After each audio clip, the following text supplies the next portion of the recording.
নমস্কার বন্ধুরা, প্রমিতারা চ্যানেলের পক্ষ থেকে আজকে শেয়ার করতে চলেছি স্পাইসি স্যান্ডউইচের রেসিপি। এটা খেতেও যেরকম মুচমুচে তেমনি টেস্টি। চলুন তাহলে দেখে নিই বাড়িতেই কিভাবে সহজ উপায়ে এটা বানানো যায়।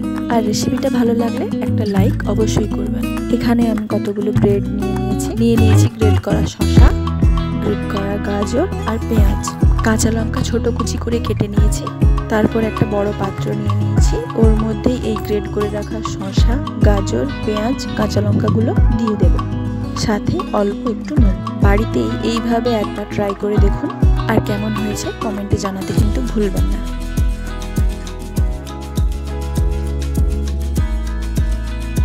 সবগুলো ভালোভাবে একসাথে মিক্সড করে নেব। এবারও আবার একটা পাত্র নিয়ে নিয়েছি, ওর মধ্যে দিয়ে দেব বেসন, পরিমাণ মতো লবণ, একটা গোটা ডিম নিয়ে নিয়েছি, ওটাকে ফেটিয়ে ওই বেসনের মধ্যে দিয়ে দেব। এবারে বেসনটাকে গোলানোর জন্য কিছুটা পরিমাণ জল নিয়ে নেব।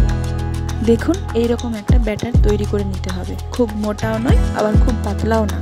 একটা ব্রেডের ওপর ওই মিক্সচারটা দিয়ে আরেকটা ব্রেড চাপিয়ে নেব। অন্যদিকে কিছুটা পরিমাণ তেল কড়াইতে নিয়ে নিয়েছি। আগে থেকে তৈরি রাখা ব্রেডগুলোর মধ্যে বেসন ভালোভাবে এপিট ওপিট মাখিয়ে নেব।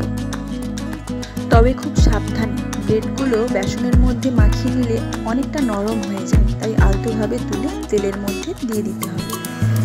অল্প আঁচে সোনালি করে ভেজে তুলুন। হালকা গরম অবস্থাতেই ব্রেডের কোনাকুনি একটা ছুরি নিয়ে কেটে নিন।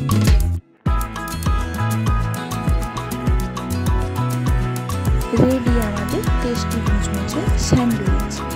কোনো বৃষ্টির বিকেল বা সন্ধ্যায় এটা হলে তো আরও জমে যাবে। ভালো লাগলে লাইক করুন, শেয়ার করুন আর সাবস্ক্রাইব করুন অতি অবশ্যই। আজ তাহলে আসি, দেখা হচ্ছে অন্য কোনো রেসিপিতে। ভালো থাকবেন।